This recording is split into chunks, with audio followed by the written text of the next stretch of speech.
4 a.m., but I was wide awake. This time it was a nightmare that interrupted my sleep. Not what you'd think, however. There were no monsters running around, no one trying to stab me. I wasn't naked in public. This is one of those dreams you have when you know life's luster has worn off. The ones where your dream world is just as mundane as the one you're awake for. That's what it was. I woke up, brushed my teeth, and cooked my breakfast. Just as I was about to head out the door, I woke up. I rolled over to look at my beautiful wife in hopes the change in position will get me back to my slumber. Clarissa was her name. She had long brown hair that majestically flowed over her body. Her face was as clear and pure as an angel. God, I hated her. Every single thing about her. The fact that she could just lie there asleep and think that everything was okay. That she could just wake up in the morning, go to work, come home and repeat the cycle day after day, living this stupid life. That's not how it's supposed to be. She tells her friends how happy we are together, how we're so in love with one another. In reality, we haven't slept in the same bed for 3 months. We're barely even friends with one another. I can't even start a simple conversation without devolving into bickering. The very presence of her filled me with an energy that I can't describe. 11. I start my day. Clarissa's out and doing her thing, and I'm doing mine. The first errand of the day was to get some milk from the store. I got into my filthy car and drove. The neighborhood we live in was as ordinary as one could imagine. Each house was built exactly the same as the next. I can't say how many times some scallywag neighbor showed up at my door at 3 a.m. thinking it was their house. This was certainly not a fun neighborhood to live in. When I arrived at the store, I bolted in as fast as I could, briskly brushing past everyone in my way and without saying a word. I was not about to have a conversation this morning. The dairy section was in the back, and I sure as hell was going to make it there as quickly and silently as I could. I moved like a ninja, dodging the free sample ladies, carefully walking around people I recognized, and avoiding eye contact with whoever was nearby. Just as I was about to grab the gallon, a large, oafish figure bashed into me. I buckled down to the floor and looked up in fury at my next victim. It was my beady-eyed neighbor, Wallace. His hair buzzed off like he was in the military, bright white t-shirt covered in barbecue stains. Most importantly, he looked like a few hot dogs away from a cardiac arrest. The oaf was talking on the phone and not looking where it was going, and that's when he bumped into me. He had one of those ridiculous headsets on as if he worked in a call center. I bet whoever gave him that was proud of himself. He looked at me with horror, realizing what his carelessness has done, and extended a grubby hand. I think he attempted to say sorry, but what came out was a gurgle. I've lived near this guy for 10 years now, and I have yet to understand what exactly he says. He speaks his own language. At this point, I slowed down. I recollected myself, grabbed my milk, all while keeping Wallace in the corner of my eye. He talked so loud that you think he was presenting to the whole store. At one point in his clumsiness, he knocked over a box of something and bent over to pick it up, and in the process, he mooned everyone. But that didn't matter to him. Total blissful ignorance. Well, sometimes I wish he'd just eat those few extra hot dogs and croak. I actually envy him. He's perfectly content where he is in life and more comfortable in his skin than anyone I can think of. He's got a job, a wife, kids, a nice house, everything a man would want. My pondering was interrupted with a yelp. "I'm going to be a grandpa!" I heard bellow through the store. I could hear a pin drop. The exclamation was followed with sobbing, hardcore sobbing, mixed with laughter.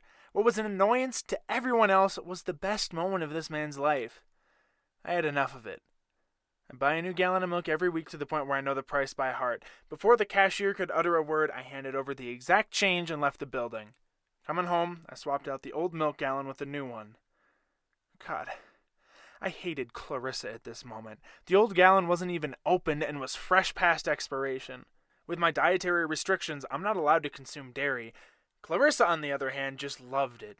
I had more dairy in my fridge than actual food, all sitting there, unopened. I yell out for her. No answer. She must not be back yet. Just before I could complete that thought, a figure emerges from the basement. "What do you want now?" shrieked Clarissa in that piercing voice of hers. Without saying a word, I opened the gallon of expired milk and dumped the entire thing down the drain. "It's expired," I state, chucking the miserable plastic into the recycling. Our eyes locked on each other the whole time. She stared at me before turning around and going back to the basement. I retreated into the living room and collapsed into the swaddling arms of my recliner. I stared at the clock, watching it tick. The hands moved slowly while my mind remained silent. 12 rolled around. 1 followed. Soon it was 3. I was broken out of my trance by the familiar sound of the mailman. Slowly yanked myself up and moved outdoors. I'm not one to communicate much with others, but this mailman was the closest person to a friend I had. Just as I left the house, I saw that friendly face. His face was adorned with a large, bushy, white mustache and small bifocal glasses. He looked up from his mailbag as I emerged from the darkness of my house and let out a friendly greeting. "Hey-yo," he said as he set the mail in my box. I waved to him and approached my mailbox. Probably to break the silence, he continued speaking. "How's school going for the kiddos? Must be getting close to the end here." "They're all right," I reply. "They've been pretty busy." There was a long silence. Our conversation continued. "And your wife?" "Oh, she's all right too, I suppose." This conversation wasn't getting anywhere. I needed out. "I should probably go get the munchkins from school." I let out in the most awkward fashion as possible. Some more silence ensued as he stared at me like I had 3 heads. "I suppose," he said as he whisked away. I stood there and watched like a dunce before I collected my mail and went back into my house. Back to the chair. Staring back at me was my high school portrait right on top of the old bookshelf. I looked so happy back then. I was soon interrupted by the sound of children running. I heard my back door open, and sure enough, there they were, Jester and Sue. "Hey, Dad!" They both gleamed practically in unison before running off to their bedrooms. They both looked so much like their mother. I grabbed the mail and started filing through it. It was the usual junk mail, except for one from Wallace. He invited me over to his family barbecue. Just me in particular. His letter mentioned how we'd like to know his neighbors better. I was about to tear up the thing and toss it out just as the smell of barbecue filled my house. Kids must have left the door open. Figuring that I should probably get out, I accepted the offer. Besides, I didn't want to deal with the Wicked Witch of the West anymore. Wallace's party was as American as anyone could imagine. A beanbag tournament dominated the front lawn, tables upon tables of people laughing it up and downing beers. I swear, everyone in the neighborhood and their mother was there. I saw Wallace, in all of his glory, stationed at the grill. He was surrounded by bear-like people that looked like him. I can only assume they were his brothers. Everyone was having a good time and laughing. Wallace especially was enjoying himself, that distinct voice echoing across the whole venue. Then there was me, hands in pocket, dark sunglasses and all. I strolled up to Wallace. He looks up at me with the biggest grin lighting up his crinkled face. His chubby hand grabs me by the shoulder as he asks about my day. His sheer positivity was enough to get me smiling. That, along with his sauce-stained "Kiss the Chef" apron proudly worn. "What do you want?" he practically shouts in my ear. I point to a juicy broth that he scoops up like a pro.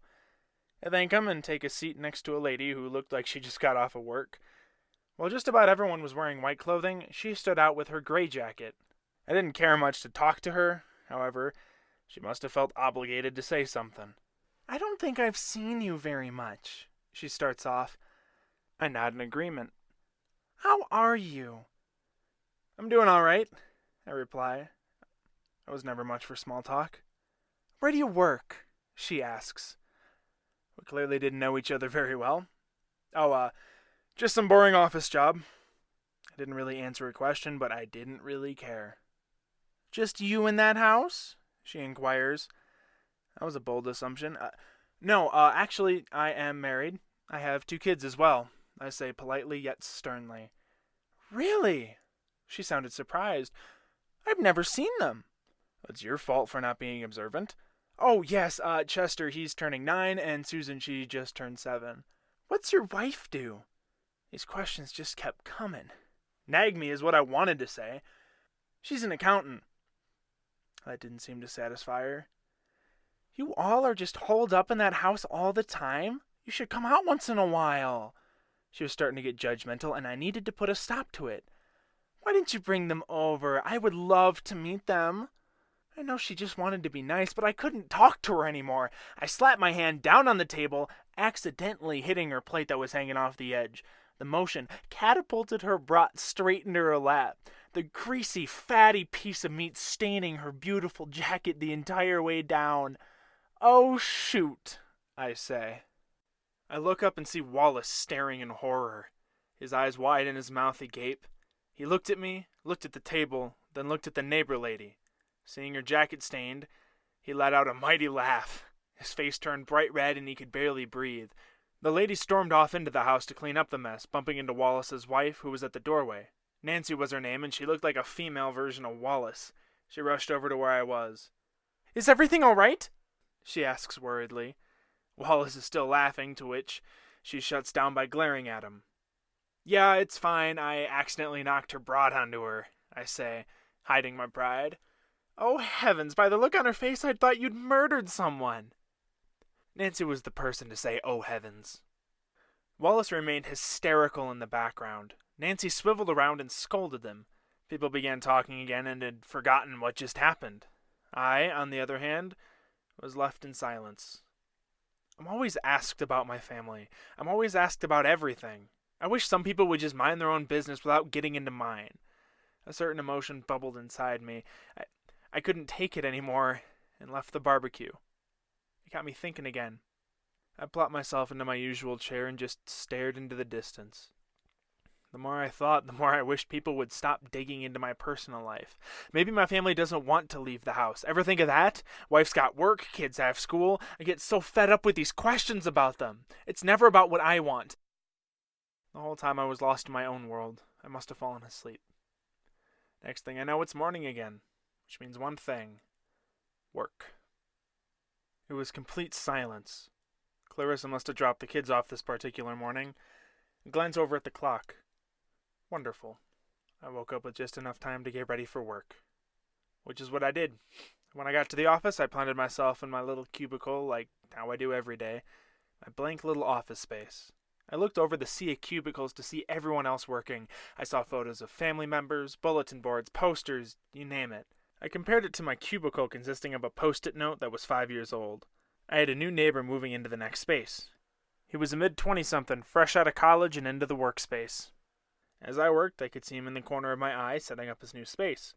He put up a photo of a beautiful young family, him and his newlywed wife, some pregnancy photos, and lastly, a photo of himself, his wife, and their baby girl standing outside their new house. He had the biggest grin on his face, just as big as it was in the family portrait. During break time, he came over and introduced himself. "Hey there, the name's Phil, nice to meet you," he exclaimed. "Len." I reached out and grabbed his extended hand, shaking it firmly. "I see you're a man of photos."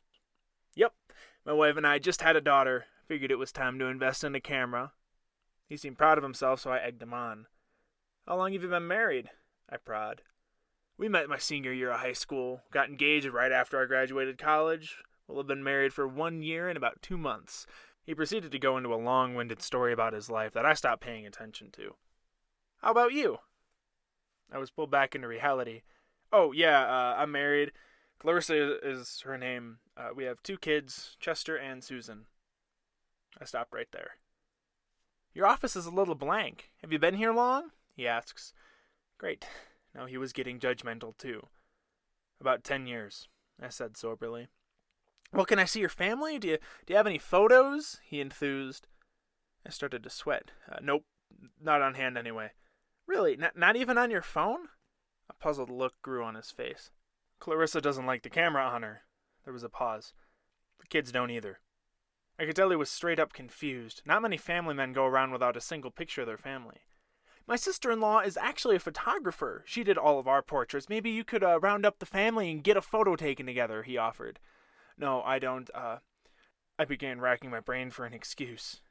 "Come on, trust me. It'll make the office life less dull. Look, I'll cover the cost, too. No family man goes on without a picture of their loved ones." He reached into his pocket and handed me a business card of the photographer. "Thanks. I'll look into it." That was the end of the conversation. We returned to work. When he wasn't looking, I tore up the card and tossed it. At the end of the day, I packed up my stuff and went home. At home, I arrived at something unusual. Apparently, while I was gone, I had received a call from my mother. She left a message, a lengthy one. I couldn't even remember the last time we talked. We drifted apart because of our views on how I should live my life. Leonard, I know we haven't talked in a while, but I've been talking to your sister. She's concerned for you. She says that you've been talking about something. I looked at the phone, puzzled. That you have a wife or something? Please, talk to me, or talk to someone. You need help. I stopped the message there, erased it, and forgot about it. I didn't need that negativity right now. What was that about? Came a voice from behind me. I spun around and there was my entire family, staring at me with confused eyes. God only knows, I replied. Why were they looking at me like that? Before I could say another word, there was a knock at the door. I could feel their eyes follow me as I moved. Without even looking to see who it is, I swung the door open. It was my sister Valerie. Can I come in? She bluntly states. Sure. I hesitantly let her in. We both take a seat in the living room in deathly silence. What's up? Jane. Huh? Who's, my friend Jane? She met you at a barbecue a few nights ago? She begins. I knew where this was going. Oh, her, I didn't catch her name. I slowly speak. What about her? What's all this about you being married? She asks coldly. Huh? I reply. It was the only thing I could think of. She talked to me about that night. On top of the whole brat thing, she said that you were a family man. She looked at me dead on. Where's that coming from? I didn't have any words. I don't know what's going on with you, but you need to talk to someone, she continued. You don't talk to us. I can't remember the last time we had an actual conversation. As she continued talking, I could feel the heat rising in my chest. Before she could say another word, I grabbed the bookshelf with my school photo on it and toppled it over. She looked at me wide-eyed and dashed out the door. I wasn't going to listen to her. She had the nerve to come into my house and tell me that my family wasn't real. I grabbed a vase and sent that flying through the television screen. I took my left arm and swiped everything off the coffee table. As the rage bubbled down, I turned to see Clarissa looking at me with horror. I stared back at her. She reached out to grab my arm, but in a blink of an eye, she faded away. The beautiful wife that I hated was gone. The one that I told everyone about. I called out for Susan and Chester. No one answered. I was alone. I swiveled around to look out the window to see Valerie speeding off. In the reflection, I could see the mess of the living room. An overwhelming urge filled me, and I collapsed. Sometimes reality just smacks you in the face. I laid on the floor completely frozen. Clarissa wasn't real. That thought echoed throughout my mind. My kids weren't real. There were lies I told everyone. Time and time again, I've been asked about my family. 37 years, and that's all I hear about. These thoughts growing louder and louder. Things were about to get real. I created Clarissa when I was 25 so people would stop asking when I'm going to get married. That's all anyone cared about. Every single time I'd say that I wasn't in a relationship, I'd get that familiar message, "You'll find someone someday." Time after time since I started high school, I'd be asked if I had a girlfriend yet. 10 years went by and I couldn't take it. I created Clarissa. She was a straight-up lie, and I knew it. I never wanted a wife. I never wanted kids either. But almost the minute I told people about Clarissa, I started getting asked about kids. Almost just as bad as the questions about if I was taken. At age 28, I had enough of it. I created Chester. "Are you having another?" came almost immediately. Age 30, I created Susan. By age 35, I'd been living this lie for so long and so isolated that I started to see them. Sometimes the mind snaps, and living in such a delusion became real. I never had anyone to confide in. Whenever I tried to open up to someone, I'd be struck down with judgment. I turned to them. They were my family. They sure felt real. It was as if I were watching my life through a camera now. I studied my house. I had used the 2 spare bedrooms for the kids, toys spilled all over the floor, cribs converted into beds completed the illusion. I peered into the master bedroom. The bed was set for 2, the closet was filled with both my clothing and what I bought for Clarissa, the kitchen was another story. I opened the fridge. The smell of spoiled dairy filled the air. For a second I wanted to yell for Clarissa, but then I remembered. I did this. I examined the containers upon containers of food I couldn't eat that I purchased. Step 1, I suppose, was to start clearing out the junk.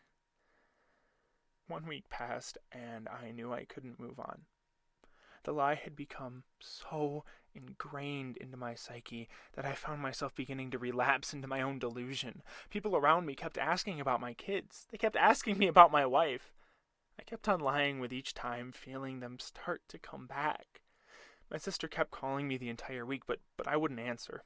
I just knew I couldn't go on the way I was anymore. I did what anyone would do in my situation. I called up the realtor. I didn't know what I was going to do, but I knew what I wasn't going to do, and that was to stay. The sign went up fast, and the next thing I knew, people were touring my house. I spent my nights searching up places online. I looked for the farthest place from society I could find. Nothing. I couldn't afford anything.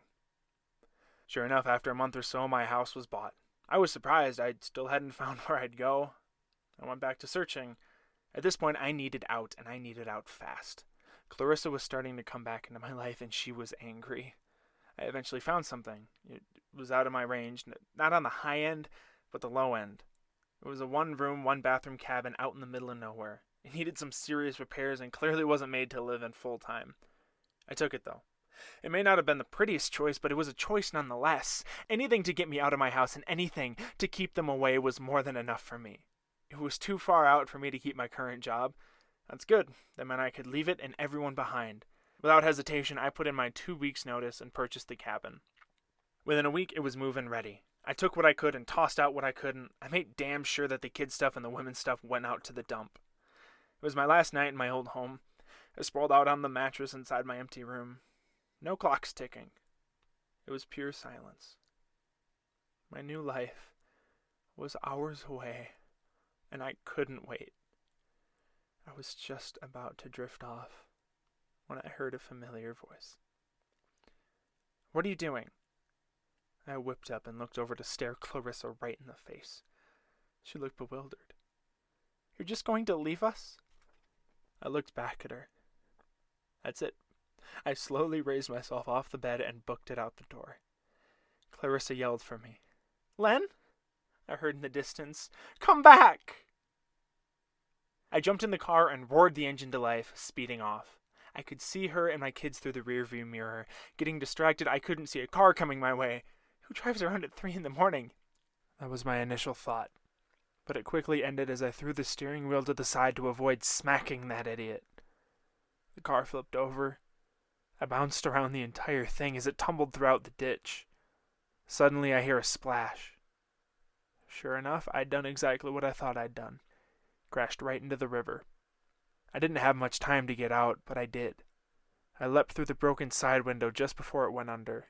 The remaining air bubbled out as the car sunk to the bottom. I was tired and soaking wet. I figured at this point I'd be better off moving in a couple hours early. No one lived there, and besides, I had the key. I called up a cab to take me as close as it could to my new home.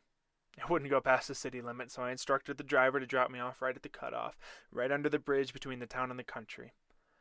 I insisted that I could take it from there. I was about 5 miles away from that point. I could walk. Besides, I would have time to reflect and plan my new life. I hadn't felt so alive in years. The cab moved further and further until I couldn't see him anymore. Adjusting myself, I looked straight forward and just walked. No hurry, no urgency. It was a beautiful night. Nothing was on my mind. Clarissa was gone. Chester and Susan were gone. Wallace was gone. Valerie, Jane, my mother, all gone. I just walked forward. I didn't know exactly where I was going, but if I knew one thing, it's that I wasn't going to look back. And I haven't seen them since.